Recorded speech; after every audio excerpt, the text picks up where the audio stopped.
নমস্কাৰ সকলোকে স্বাগতম জনাইছোঁ দ্য বেচিক টকছলৈ। আপোনালোক সকলোৱে জানে মধ্যপ্ৰাচ্যত অৰ্থাৎ মিডল ইষ্টত ভয়াৱহ যুদ্ধ হৈ আছে। আমেৰিকা, ইজৰাইল আৰু ইৰাণ ইখন দেশে সিখন দেশৰ ওপৰত আক্ৰমণ প্ৰত্যাক্ৰমণ চলাই আছে। বাৰু যুদ্ধ চলি থাকিব, কিন্তু যুদ্ধৰ লগতে আমি কিছুমান গুৰুত্বপূৰ্ণ কথা জানিব লগা আছে, যিসমূহ কথা আমাৰ পৰীক্ষাৰ বাবে অতি গুৰুত্বপূৰ্ণ। তো আপোনালোকে সেই গুৰুত্বপূৰ্ণ কথাকেইটা জানি লওক, যিহেতু এইসমূহ পৰীক্ষাত আহি আছে। নিশ্চিত থাকক পৰীক্ষাত এইবাৰ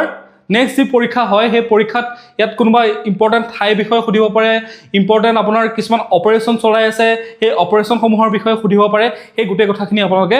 জানি লওক। আমি পলম নকৰোঁ। প্ৰথমটো হৈছে অপাৰেশ্যন লায়ন্স ৰ'ৰ। অপাৰেশ্যন লায়ন্স ৰ'ৰ শনিবাৰ দিনাখন 28 ফেব্ৰুৱাৰীখন ইজৰাইলে তেহৰানৰ ওপৰত ইজৰাইলে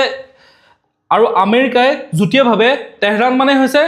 ইৰাণৰ ৰাজধানীৰ ওপৰত আক্ৰমণ চলায়। আৰু এই আক্ৰমণটোৰ যিটো অপাৰেশ্যন চলাইছিলে, এই অপাৰেশ্যনটোৰ নাম কি দিছিলে? অপাৰেশ্যন লায়ন্স ৰ'ৰ দিছিলে, ঠিক আছে। আৰু সেই ইজৰাইলে চলোৱা সেই আক্ৰমণটোত তেহৰান অৰ্থাৎ ইৰাণৰ কিছুমান গুৰুত্বপূৰ্ণ ঘাটিত আক্ৰমণ কৰিছিলে, গুৰুত্বপূৰ্ণ স্থানত আক্ৰমণ কৰিছিলে। তাৰ ভিতৰত আছিলে ইস্ফাহান, কুম, কাৰাজ, কাৰমানশ্বাহ, লৰেস্তান, তাব্ৰিজৰ দৰে গুৰুত্বপূৰ্ণ স্থানসমূহত আক্ৰমণ কৰিছিলে। আৰু ইয়াতে কিছুমান এনেকুৱা স্থান আছে যে ইস্ফাহান হৈছে এটা ইৰাণৰ এটা পাৰমাণৱিক তেওঁলোকে কি কৰি আছে, পাৰমাণৱিক গৱেষণা কৰা এটা কেন্দ্ৰ হয়। এনেকুৱা ধৰণৰ স্থানসমূহত আক্ৰমণ কৰিছিলে। আৰু ইজৰাইলৰ প্ৰধানমন্ত্ৰী কোন? বেঞ্জামিন নেতান্যাহুৱে ইয়াক আমেৰিকাৰ সৈতে এক যুটীয়া অভিযান বুলি অভিহিত কৰে। এইটো অপাৰেশ্যন লায়ন্স ৰ'ৰটো কি আছে আপোনালোকে গম পালে যে আমেৰিকা আৰু ইজৰাইলে ইৰাণৰ ওপৰত চলোৱা এটা operation epic fury. Operation epic fury এটা হৈছে আমেৰিকাই আৰু ইজৰাইলে ইৰাণৰ ওপৰত চলোৱা এটা অন্যতম আক্ৰমণ, অৰ্থাৎ অপাৰেশ্যন এপিক ফিউৰিৰ লক্ষ্য হৈছে যে ইৰাণে বিচাৰিছে যে তেওঁলোকে পাৰমাণৱিক গৱেষণা কৰি পেলাই তেওঁলোকে পাৰমাণৱিক অস্ত্ৰ নিৰ্মাণ কৰক। আৰু পাৰমাণৱিক অস্ত্ৰ ইৰাণৰ হাতত অহাৰ লগে লগে মধ্যপ্ৰাচ্যত ইৰাণ শক্তিশালী হৈ যাব। নহ'লে ইজৰাইলে কি কৰি আছে, আমেৰিকাৰ সহায়ত ইজৰাইলে সেই জেগাখিনিত বা আমেৰিকাই সেই মধ্যপ্ৰাচ্যৰ বিভিন্ন ধৰণৰ ৰাষ্ট্ৰসমূহত তেওঁলোকৰ সামৰিক ঘাটিসমূহ স্থাপন কৰি পেলাই নিজৰ শক্তি প্ৰদৰ্শন কৰি পেলাই তেওঁলোকৰ নিজৰ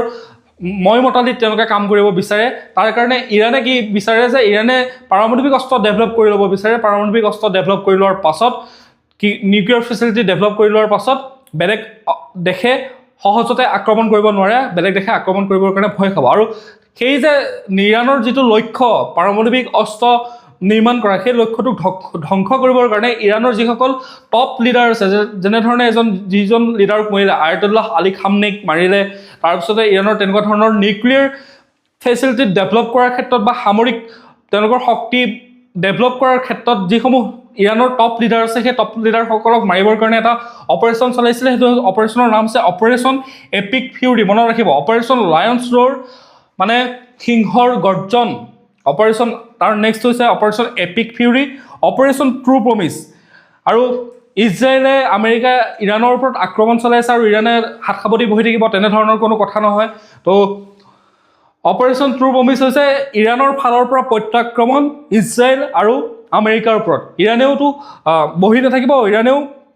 আমেৰিকাৰ ওপৰত আক্ৰমণ কৰিছে, ইজৰাইলৰ ওপৰত আক্ৰমণ কৰিছে। আমেৰিকাৰ ওপৰত আক্ৰমণ মানে আমেৰিকাৰ যিসমূহ সামৰিক ঘাটি আছে, UAE হওক, ওমান হওক, কাটাৰ হওক, বাহৰেইন হওক, কুৱেইট হওক, এনেকুৱা ধৰণৰ য'ত সামৰিক ঘাটি আছে এই সামৰিক ঘাটিসমূহত ইৰাণে মিছাইল আক্ৰমণ কৰিছে। লগতে ইজৰাইলৰ ওপৰত, ইজৰাইলৰ ৰাজধানীত, ইজৰাইলৰ বিভিন্ন চহৰসমূহত ইৰাণে যিটো মিছাইল আক্ৰমণ কৰিছে তাক কি কোৱা হৈছে? অপাৰেশ্যন ট্ৰু প্ৰমিছ বুলি কোৱা হৈছে, ঠিক আছে। তাৰপিছতে আমি ইয়াতে এটা আহিছে যে এটা ষ্ট্ৰেইট অফ হৰমুজ নামটো আমি শুনি আছোঁ। এই ষ্ট্ৰেইট অফ হৰমুজ কি হয়? ষ্ট্ৰেইট অফ হৰমুজ হৈছে ইৰাণ আৰু ওমানৰ মাজত থকা এটা ঠেক সাগৰীয় পথ, যিটো সাগৰীয় পথৰেদি বিশ্বৰ বহুখিনি বাণিজ্যৰ জাহাজ এইফালেদি অহা যোৱা কৰে, ঠিক আছে। এই ষ্ট্ৰেইট অফ হৰমুজেদিয়ে কি হয় মধ্যপ্ৰাচ্যলৈ আৰু এইফালৰ পৰা আপোনাৰ যিসমূহ বা ইৰাণ, ইৰাক, চৌদি আৰবৰ ফালৰ পৰা হওক বা আমাৰ এইফালৰ পৰা হওক, পূবৰ ফালৰ পৰা হওক বা পশ্চিমৰ ফালৰ পৰা হওক, যিসমূহ বাণিজ্য জাহাজ হয়, ব্যৱসায় মূল সেই শ্বিপসমূহ এইফালেদি অহা যোৱা কৰে এই ষ্ট্ৰেইট অফ হৰমুজ। এই ষ্ট্ৰেইট অফ হৰমুজ কাৰ মাজত আছে? ইৰাণ আৰু ষ্টেট অফ হৰমুজ আছে ইৰাণ আৰু কাৰ মাজত আছে চাওক ষ্টেট অফ হৰমুজ আছে ইৰাণ আৰু আপোনাৰ ফটোখন নাইকিয়া হৈ গ'ল এক ছেকেণ্ড ৰ'ব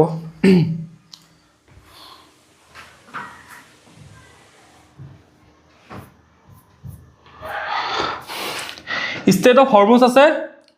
ইৰাণ আৰু ওমানৰ মাজত ঠিক আছে এইটো কথা আপোনালোকে মনত ৰাখিব এখন হৈছে ওমান আৰু এখন হৈছে ইৰাণৰ মাজত আছে আৰু এই ষ্টেট অফ হৰমুজটো ইৰাণে বন্ধ কৰি দিছে এটা মই লিখি আনিছোঁ হৰমুজ প্ৰণালীৰ মাজেৰে তেল আৰু গেছৰ সৰবৰাহ ব্যাহত হৈছে এই প্ৰণালীটো ওমান আৰু ইৰাণৰ মাজত আছে ইৰাণৰ পাৰস্য উপসাগৰ এইখন হৈছে পাৰ্চিয়ান গাল্ফ আৰু এইফালে আছে গাল্ফ অফ ওমান আৰু এইখিনি আছে আৰবিয়ান চি এই পাৰ্চিয়ান গাল্ফক ওমান আৰু মানে গাল্ফ অফ ওমান আৰু আপোনাৰ আৰবিয়ান চিক সংযোগ কৰে ষ্টেট মানে হৈছে দুখন সাগৰৰ মাজত সংযোগ কৰা এটা সৰু মানে পানীৰ পথ ঠিক আছে বিশ্বৰ মুঠ তেলৰ 20% এই পথৰে পৰিবহণ কৰা হয় বেগিন ডক্ট্ৰিন বা বিগিন ডক্ট্ৰিন বুলি এটা শব্দ ওলাই আছে এই বিগিন ডক্ট্ৰিন শব্দটো বা এই মতবাদটো কি হয় ইজৰাইলে ভাবে যে কাৰণ ইজৰাইলৰ ওচৰতে যেহেতু পাৰমাণৱিক শক্তি আছে আৰু মধ্যপ্ৰাচ্যত কাৰো ওচৰত পাৰমাণৱিক শক্তি নাই আৰু ইজৰাইল হৈছে এখন ইহুদী দেশ বাকী কেইখন হৈছে আপোনাৰ মুছলমান দেশ চিয়া সুন্নীৰ দেশ তো ইজৰাইলে সেই বিচাৰে যে মানে ইজৰাইলে ভাবে যে যাতে এই মধ্যপ্ৰাচ্যত আৰু কোনেও পাৰমাণৱিক শক্তি ডেভেলপ কৰিব নিদিয়ে তেওঁলোকে যেতিয়া পাৰমাণৱিক শক্তি ডেভেলপ কৰে তেতিয়া গৈ পেলাই তেওঁলোকে কি কৰে নিজৰ সুৰক্ষাৰ বাবে আগতীয়াকৈ কি কৰি দিয়ে আক্ৰমণ কৰি দিয়ে আৰু সেইটো হৈছে বেগিন ডক্ট্ৰিন তাৰপিছত উত্তৰ দক্ষিণ পৰিবহণ কৰিডৰ এইটো এটা আছে বাণিজ্য ৰোড এই যুদ্ধৰ ফলত ভাৰতৰ কৌশলগত যোগাযোগ প্ৰকল্পসমূহ যেনে international north south transport corridor এইটো দেখিছে আমাৰ ইণ্ডিয়াৰ পৰা এইটো চাবাহাৰ পৰ্ট হৈ পেলাই এনেকৈ মধ্যপ্ৰাচ্যলৈ যিটো ৰোড গৈছে যিটো ৰাস্তা গৈছে আৰু সেই ৰাস্তাটো নাম কি দিয়া হৈছে international north south transport corridor আৰু চাবাহাৰ বন্দৰ এইটো আমাৰ ইৰাণত থকা এটা বন্দৰ যিটো বন্দৰ আমাৰ ভাৰতবৰ্ষই লৈ থৈ দিছে আৰু সেই বন্দৰটি এনেকৈ সংযোগ হৈ কাৰণ এখন পাকিস্তান আছে পাকিস্তানেদিতো আপুনি আমাৰ মধ্যপ্ৰাচ্যতো আমি ব্যৱসায় বাণিজ্য কৰিব নোৱাৰোঁ আমাৰ যি আফগানিস্তান হৈ পেলাই এনেধৰণৰ বিভিন্ন মধ্যপ্ৰাচ্যৰ দেশসমূহৰ লগত বাণিজ্য কৰিব হ'লে আমাক এটা ৰাস্তা লাগিব আৰু সেই ৰাস্তাটো হৈছে international north south transport port এই পৰ্টটো কথা এতিয়া ওলাই আছে এইটো চাবাহাৰ আমাৰ ইণ্ডিয়াৰ গুজৰাট হৈ বা এইফালেদি আপোনাৰ চাউথৰ ফালে চাউথ নহয় ৱেষ্টৰ ফালে এনেধৰণে গৈ পেলাই এই চাবাহাৰ বন্দৰ হৈ পেলাই মধ্যপ্ৰাচ্যৰ বিভিন্ন দেশসমূহৰ লগত ব্যৱসায় বাণিজ্য কৰা এটা গুৰুত্বপূৰ্ণ কৰিডৰ হয় এই কাস্পিয়ান সাগৰ আৰু ৰাছিয়াৰ সৈতেও সংযোগ কৰা হৈছে ঠিক আছে ইৰাণৰ মাজেদি গৈ পেলাই একদম কাস্পিয়ান সাগৰ ৰাছিয়া পাইছেগৈ তাৰপিছত চাবাহাৰ বন্দৰ ক'লোৱে চাবাহাৰ বন্দৰ ইৰাণৰ চিস্তান বালুচিস্তান প্ৰদেশত অৱস্থিত এটা বন্দৰ ঠিক আছে চাবাহাৰ পৰ্ট এইটো এটা গভীৰ সাগৰীয় বন্দৰ এই ভাৰতৰ বাবে অতি গুৰুত্বপূৰ্ণ কাৰণ পাকিস্তানক বাইপাছ কৰি আফগানিস্তান আৰু মধ্য এছিয়াৰ সৈতে বাণিজ্য কৰাৰ কাৰণে এইটো হৈছে বিকল্প পথ মই ইতিমধ্যে কৈছোঁ আৰু চাবাহাৰ বন্দৰ চাওক এইখন হৈছে ইণ্ডিয়া আৰু এইটো হৈছে চাবাহাৰ পৰ্ট ইজৰাইল বা মধ্যপ্ৰাচ্যত আটাইতকৈ খাৰুৱা তেল আৰু গেছ প্ৰাকৃতিক গেছ বহু পৰিমাণে কি হয় উৎপন্ন হয় আৰু সেইমতে আমাৰ ইণ্ডিয়াৰ ফালৰ পৰাও তেল হওক বা মছলা হওক বা ক্ষমা কৰিব তেল নহয় চাহ হওক মছলা হওক বা চাউল হওক এনেকুৱা ধৰণৰ সামগ্ৰীসমূহ এইফালেদি পঠোৱা হয় আৰু তেওঁলোকৰ পৰা আমি কি লওঁ প্ৰাকৃতিক গেছ আৰু খাৰুৱা তেল লওঁ আমিতো ৰাছিয়াৰ পৰা তেল লওঁৱেই কিন্তু ৰাছিয়াখন বহুত দূৰত আছে কিন্তু চাওক ইৰাণখন কিমান ওচৰত আছে এইকণৰ পৰা এইকণ জাষ্ট আমাৰ খৰচাও কম আছে আৰু অলপ কম দামতে আমি বস্তুটো পালোঁ তাৰ কাৰণে কি হয় এইটো এটা বহুত ইম্পৰ্টেণ্ট হয় কথাটো তো চাবাহাৰ বন্দৰ বুজি পালে তাৰপিছত প্ৰতিৰোধৰ অক্ষ এক্সিছ অফ ৰেজিষ্টেন্স বুলি এটা শব্দ ওলাই আছে এইটো হৈছে ইৰাণৰ সমৰ্থিত কেইবাটাও গোটৰ এটা মিত্ৰজোঁট ইৰাণৰ সমৰ্থিত কেইবাটাও মিত্ৰজোঁট হামাছ হিজবুল্লাহ হুথিছ এইসমূহ হৈছে ইৰাণৰ দ্বাৰা প্ৰশিক্ষণ দিয়া ইৰাণে তেওঁলোকক আৰ্থিকভাৱে সহায় কৰা ইৰাণে তেওঁলোকক মানে সামৰিক বস্তু তেওঁলোকক প্ৰতিৰক্ষা মানে অস্ত্ৰ শস্ত্ৰ দি পেলাই এই গোটসমূহ গঠন কৰিছে যাতে মধ্যপ্ৰাচ্যত ইৰাণে দবদবাই থাকিব পাৰে আৰু সেইটোকে কি বুলি কৈছে এক্সিছ অফ ৰেজিষ্টেন্স ঠিক আছে হিজবুল্লাহ হামাছ পেলেষ্টাইন আৰু ইছলামিক জিহাদৰ দ্বাৰা আৰু হুথিৰ দ্বাৰা এই মিত্ৰতাৰ কেইটামান প্ৰধান গোটক কি বুলি কোৱা হৈছে এক্সিছ অফ ৰেজিষ্টেন্স আৰু এই এক্সিছ অফ ৰেজিষ্টেন্স যেতিয়া ইৰাণত 1979 চনত ইছলামিক ৰিভলিউশ্যন আহিছিলে আৰু সেই ইছলামিক ৰিভলিউশ্যনৰ পৰাই এই গোটসমূহে কি কৰিছে উত্থান হৈছিলে আৰু তেতিয়াৰ পৰা তেওঁলোকে কাম কৰি আছে হিজবুল্লাহ হৈছে এটা লেবাননৰ কি হয় বিদ্ৰোহী বুলিয়ে কওক বা এটা সশস্ত্ৰ গোট হয় যাক ইৰাণে কি কৰে তেওঁলোকক সহায় কৰি থাকে তেওঁলোকক কি কৰি থাকে অস্ত্ৰ শস্ত্ৰ হওক টকা পইচা হওক বিভিন্ন ধৰণৰ সহায়খিনি কৰি থাকে এইটো হৈছে এটা প্ৰক্সি গ্ৰুপ হয় হিজবুল্লাহ ইৰাণে চলোৱা আমেৰিকা আৰু ইজৰাইলৰ আক্ৰমণ আৰু খামনেৰ মৃত্যুৰ পিছত গৰিহণা দি ইজৰাইলত এই গোটসমূহে কি কৰিছে এতিয়া আমেৰিকা আৰু ইজৰাইলৰ ওপৰত আক্ৰমণ কৰিছে কাৰণ ইৰাণৰ দ্বাৰা চলিত এটা গ্ৰুপ হয় হিজবুল্লাহ শব্দৰ অৰ্থ হৈছে ঈশ্বৰৰ দল পাৰ্টি অফ গড ঠিক আছে এইটো ক'ৰ হয় লেবাননৰ হয় আপোনালোকে যদি চাই এইখন হৈছে ইৰাণ চাই লওক এইখন হৈছে ইৰাণ ঠিক আছে এইখিনিত আছে আপোনাৰ ইয়েমেন আছে তাৰপিছত এইখিনিত লেবানন আছে এইখিনিতে আপোনাৰ ইজৰাইলখন আছে ঠিক আছে আকৌ এইখিনিতে গাজাও আছে ঠিক আছে এই লেবাননত যাতে ইজৰাইলৰ ওপৰত এইখন হৈছে লেবানন আৰু লেবাননে যাতে ইজৰাইলৰ ওপৰত আক্ৰমণ কৰি থাকিবৰ কাৰণে এই গোটটো গঠন কৰা হৈছিলে তাৰপিছত হুথি হৈছে এটা আপোনাৰ কি বুলি কয় সেই তেনেকুৱা ধৰণৰ এটা গোটেই হয় হুথি ক'ত আছে হুথি আছে আপোনাৰ এইখিনিত ইয়েমেনত আছে কাৰণ ষ্টেট অফ হৰমুজ এইটো আহিছেনে ষ্টেট অফ হৰমুজ এইফালেদি যিহেতু জাহাজসমূহ অহা যোৱা কৰে আৰু ইয়েমেনৰ যিটো হুথি গ্ৰুপ আছে এই হুথি গ্ৰুপটোৱে ইয়াত কি কৰে ডকাইতি কৰে জাহাজবিলাকক দম দিয়ে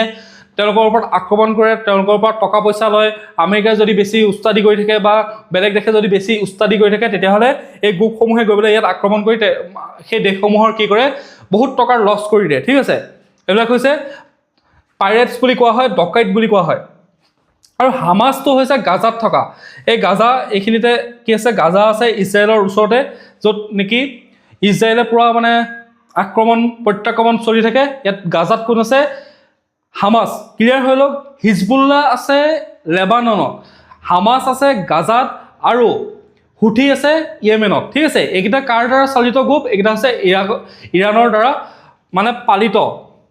কেইটামান বিদ্ৰোহী সশস্ত্ৰ গ্ৰুপ হয় তাৰপিছত আৰু আমাৰ ওচৰতে